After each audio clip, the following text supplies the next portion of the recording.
नमस्कार दोस्तों, आप सबका स्वागत है doctor Dinesh Kumar Pandey study channel पर। दोस्तों, आज की वीडियो में हम लोग साइंस का अध्ययन करेंगे। तो आज साइंस के अंतर्गत हमारा ये 7वां लेक्चर है। इससे पहले 6 लेक्चर पर बात हो चुकी है। अगर वो आपने नहीं देखा तो ऊपर आई बटन पर जाकर आप पूर्व के 6 लेक्चर देख सकते हैं। तो चलिए, आज का जो टॉपिक है वो सेल्स एंड टिश्यूज है, जिसके अंतर्गत आज हम लोग सेल्स के बारे में अर्थात कोशिकाओं के बारे में अध्ययन करेंगे। कोशिकाएं हैं क्या? कोशिका अर्थात सेल। यह कोशिका क्या है? यह सजीवों के शरीर की रचनात्मक और क्रियात्मक इकाई है। अर्थात जो भी जीव हैं उनका जो शरीर है उसकी जितनी भी रचनात्मक या उस सजीव की जो भी क्रियात्मक उसकी इकाई अर्थात वह छोटी इकाई क्या है? वह छोटी इकाई कोशिका है। कोशिका क्या है? यह विभिन्न पदार्थों का अर्थात कोशिका विभिन्न पदार्थों का वह छोटा से छोटा संगठित रूप है जिसमें वे सभी क्रियाएं होती हैं जिन्हें सामूहिक रूप से हम जीवन कहते हैं।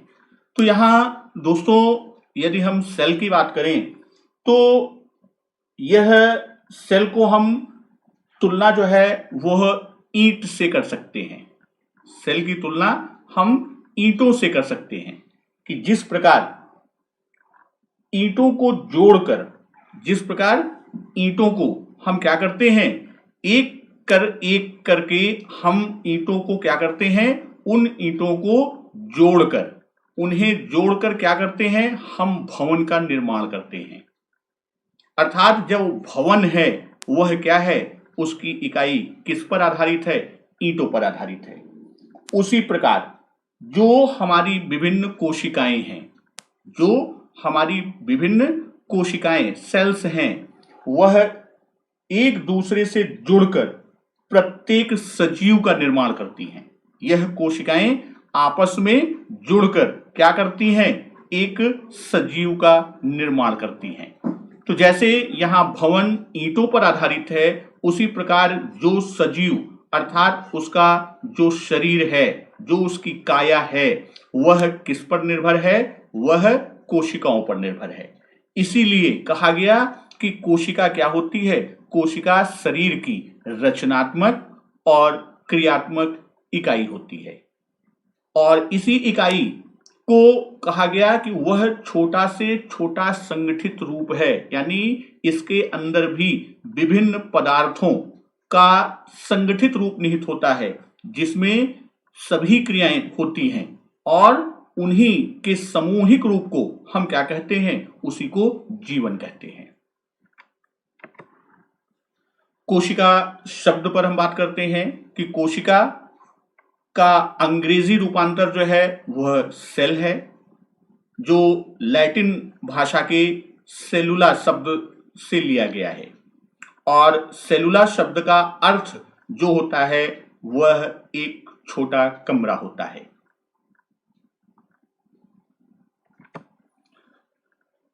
कोशिका के आविष्कार के बारे में बात करते हैं तो रॉबर्ट हुक महोदय ने 1665 में बोतल की कार की एक पतली परत के अध्ययन के आधार पर उन्होंने मधुमक्खी के छत्ते जैसे कोष्ठ देखे और इन्हें उन्होंने क्या कहा? इन्होंने उसे कोशा का नाम दिया।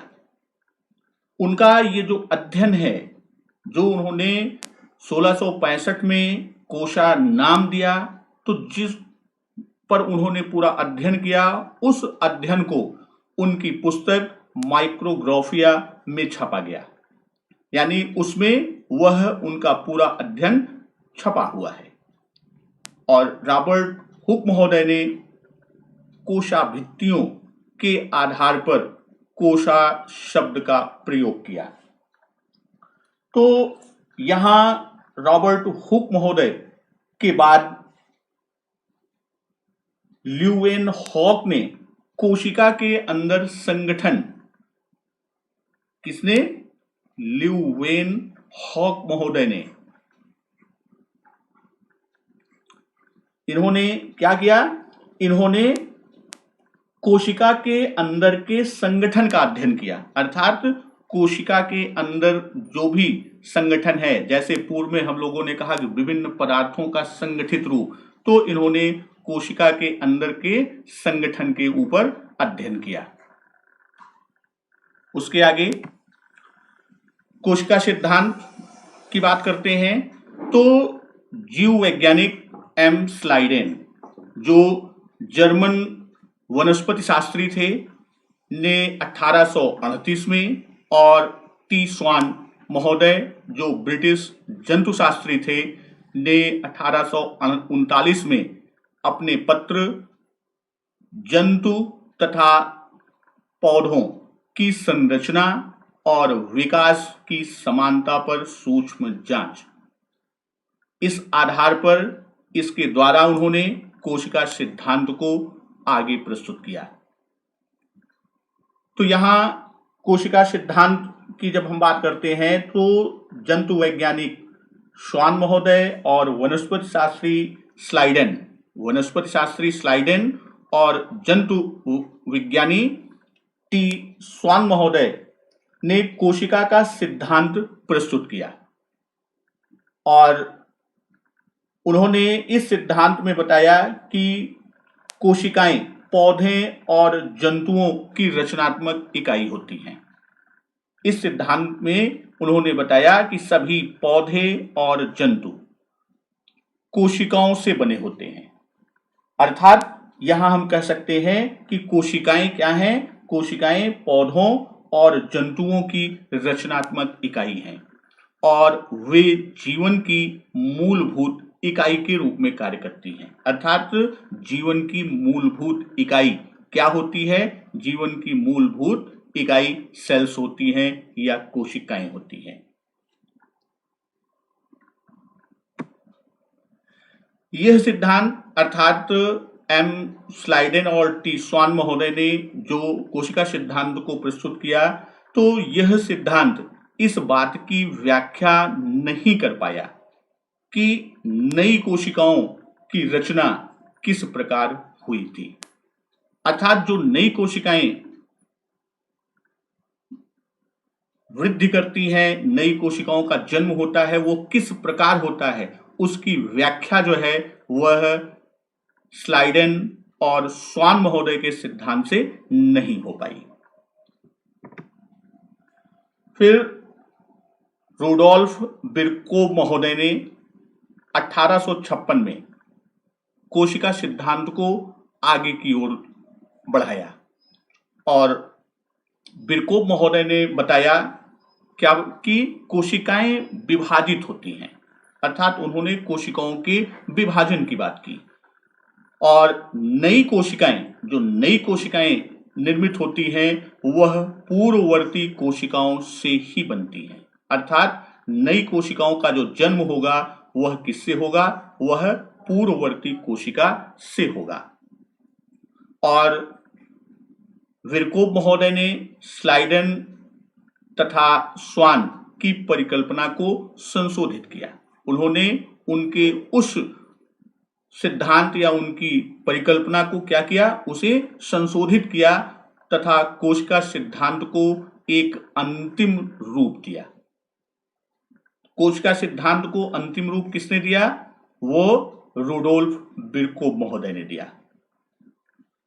तो कोशिका सिद्धांत में जो प्रमुख तथ्य हैं वो क्या हैं? उसमें पहला आपका आता है कि सभी जीव एक या अधिक कोशिकाओं से बने होते हैं।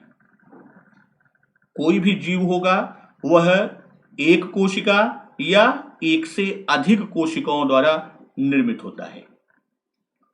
दूसरा बिंदु बताया कि कोशिका जीवन की संरचनात्मक तथा क्रियात्मक इकाई है।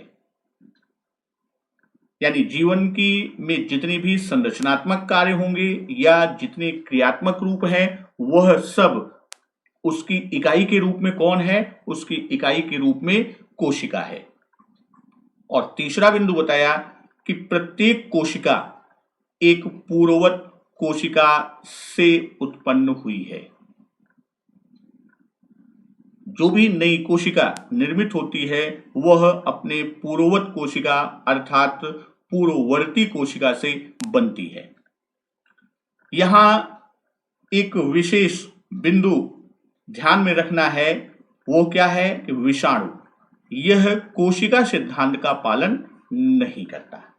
विषाणु जो है वो कोशिका सिद्धांत का पालन नहीं करता। यहां कोशिका सिद्धांत का अपवाद भी मिलता है। जैसे पारंपरिक अर्थों में हम बात करते हैं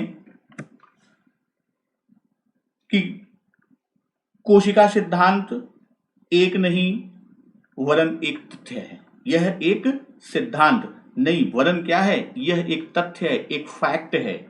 और वहीं जैसे यहां बताया कि विषाणु यह कोशिका सिद्धांत का पालन नहीं करता है, तो विषाणु कोशिका का अपवाद है। यहां यह भी कह सकते हैं कि विषाणु क्या है? विषाणु क्या है? यह कोशिका का अपवाद है।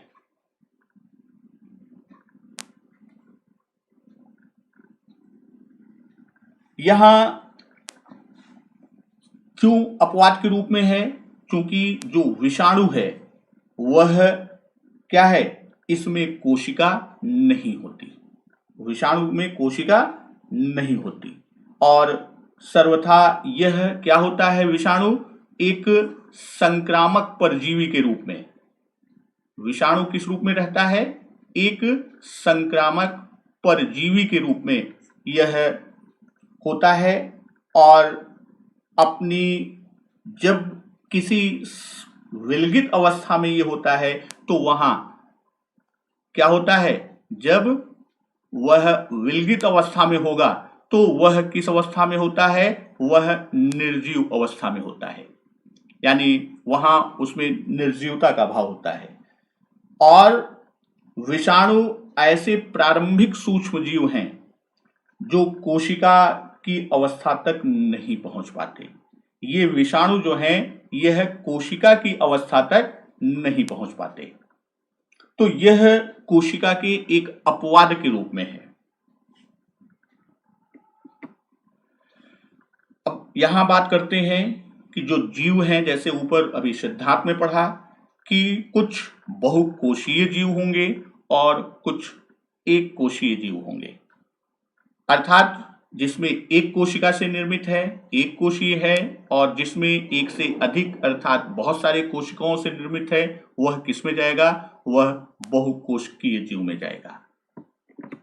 तो हम देखते हैं कि एक कोशिकीय जीव, तो एक कोशिकीय जीव कुछ सजीव जैसे जीवाणु, तो जीवाणुओं के शरीर एक ही कोशिका से बने होते हैं, इसलिए इन्हें क्या कहते हैं? इसे एक कोशीय जीव कहते हैं। जैसे यहां आपको उदाहरण में दिया गया है, अमीबा है और पैरामीशियम। यह दोनों क्या हैं? यह दोनों एक कोशिकीय जीव हैं, क्योंकि इनका जो शरीर है वह एक ही कोशिका से निर्मित हुआ है। बहुकोशिकीय जीव कुछ सजीव जैसे मनुष्य का उदाहरण लेते हैं कि मनुष्य का शरीर अनेक कोशिकाओं से मिलकर बना होता है। उन्हें क्या कहते हैं? उन्हें बहुकोशिकीय सजीव कहते हैं। अर्थात इनका शरीर एक नहीं बल्कि अनेक कोशिकाओं से मिलकर बना हुआ है। जैसे यहाँ एग्जाम्पल में देखिए, आपका जिराफ इधर दिया हुआ है, इधर आपका वनस्पति का दिया हुआ है, तो यह क्या है? यह एक नहीं बल्कि यह अनेक कोशिकाओं से मिलकर बने हैं, इसीलिए इन्हें क्या कहा गया? इन्हें बहुकोशिकीय जीव कहा गया।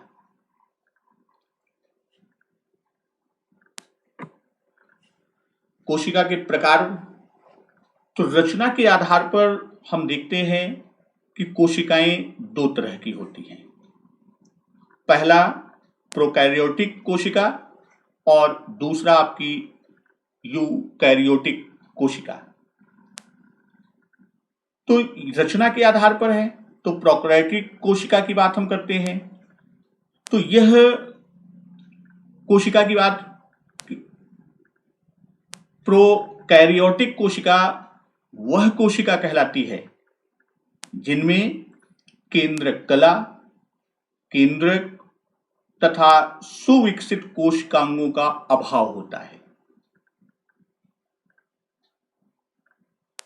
और रचना के आधार पर ये कोशिकाएं अर्थात प्रोकैरियोटिक कोशिका जो होती है वह आद्य, प्रिमिटिव या प्राचीन कोशिका, इसे आद्य कोशिका, इसी को प्राचीन कोशिका या इसी को प्रिमिटिव सेल्स भी कहते हैं। इनमें केंद्रक पदार्थ स्वतंत्र रूप से कोशिका द्रव्य में बिखरे होते हैं, अर्थात स्थिति जो होती है केंद्रक पदार्थ जैसे प्रोटीन, जो केंद्रक के पदार्थ हैं प्रोटीन, डीएनए, आरएनए कोशिका द्रव्य के सीधे संपर्क में रहते हैं। ये क्या होते हैं, जितने भी हमारे केंद्रक पदार्थ हैं जैसे प्रोटीन, डीएनए, आरएनए, ये क्या होते हैं, ये कोशिका द्रव्य के सीधे संपर्क में रहते हैं और इनके गुणसूत्र में हिस्टोन प्रोटीन का अभाव होता है।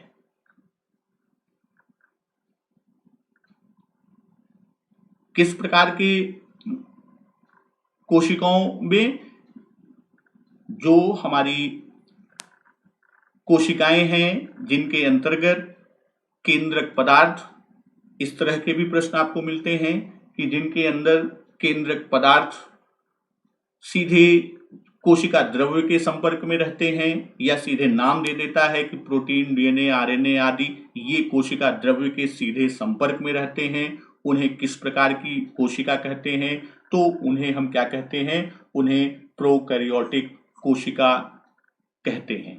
तो जो प्रोकैरियोटिक कोशिका है उसके कुछ उदाहरण जैसे जीवाणु, बैक्टीरिया, विषाणु, वायरस, बैक्टीरियोफेज या हरे नीले शैवाल, ये जो हैं ये किस प्रकार की कोशिकाएं हैं, ये प्रोकैरियोटिक कोशिकाओं के उदाहरण हैं। वहीं दूसरे प्रकार की कोशिका यूकैरियोटिक कोशिका की बात करते हैं तो यूकैरियोटिक कोशिकाएं वे कोशिकाएं कहलाती हैं जिनमें केंद्रक कला, केंद्रक तथा पूर्ण विकसित कोशिकांग पाए जाते हैं। वहां प्रोकैरियोटिक में क्या था कि वहां अविकसित कोशिकांग, केंद्रक, केंद्रक कला आदि का अभाव होता है, लेकिन यूकैरियोटिक कोशिका में क्या होता है कि यह पूर्ण विकसित अवस्था में पाए जाते हैं।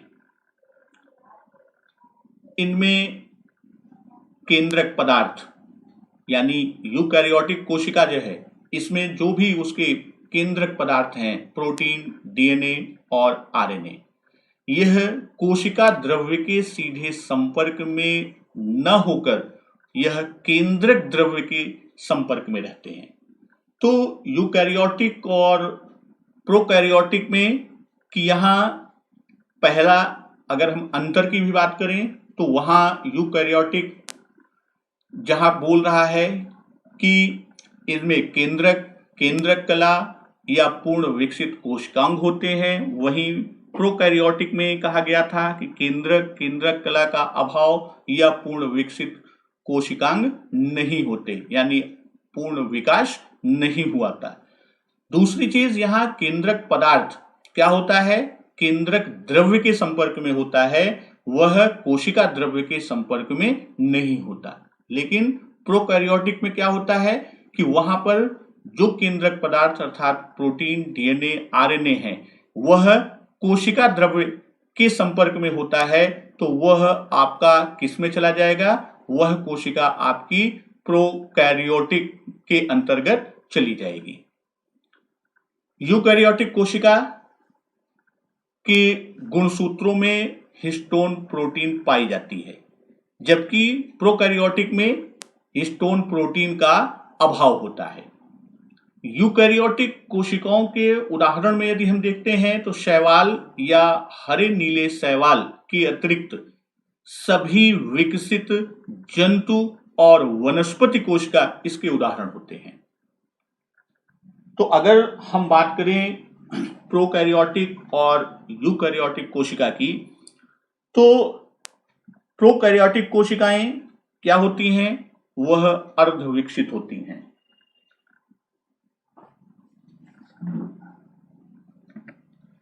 जैसे हम बात करें किसकी?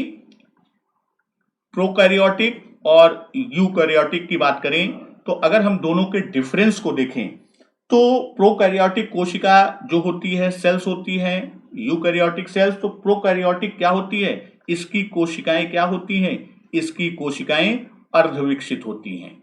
वहीं जब हम यूकैरियोटिक की बात करते हैं तो ये क्या होती हैं? प्रोकैरियोटिक की अपेक्षा यहां अधिक विकास होता है, अर्थात यह अधिक विकसित होती हैं। वहीं अगर प्रोकैरियोटिक की बात हम करते हैं तो इनमें वास्तविक केंद्रक नहीं होता। प्रोकैरियोटिक में क्या होता है? वास्तविक केंद्रक नहीं होता। और इनमें क्या होता है? इनमें वास्तविक केंद्रक यूकैरियोटिक में होता है। प्रोकैरियोटिक की बात करें, इनमें विकसित माइटोकॉन्ड्रिया, लवक और न्यूक्लियस नहीं होता। इसमें आपका माइटोकॉन्ड्रिया, लवक आदि क्या होता है? नहीं होता। वहीं अगर हम यूकैरियोटिक की बात करते हैं तो इसमें माइटोकॉन्ड्रिया, लवक और न्यूक्लियोलस ये क्या होते हैं? इनमें विकसित होते हैं। प्रोकैरियोटिक में कोशिका विभाजन नहीं होता। यहां क्या होता है? यहां कोशिका विभाजन नहीं होता प्रोकैरियोटिक में। और यूकैरियोटिक की बात करते हैं तो इनमें कोशिका विभाजन होता है। इनके अगर और प्रमुख अंतरों की बात करें तो इनमें श्वसन तंत्र प्लाज्मा झिल्ली में होता है। जो रेस्पिरेटरी सिस्टम श्वसन तंत्र होता है तो श्वसन तंत्र कहां होता है? वह प्लाज्मा झिल्ली में होता है। और यूकैरियोटिक कोशिका की बात करें तो श्वसन तंत्र इसमें कहां होता है? इसमें माइटोकॉन्ड्रिया में होता है। और प्रोकैरियोटिक सेल्स की बात करते हैं तो ये प्रायः जीवाणु और नील हरित शैवाल में पाए जाते हैं। उदाहरण में भी वहां दिया था। और ये उनके अतिरिक्त सभी जंतुओं और पौधों में पाया जाता है। ये सभी जंतु और वनस्पति में पाया जाता है। तो ये हमारा प्रमुख प्रोकैरियोटिक कोशिका और यूकैरियोटिक कोशिका का अंतर था।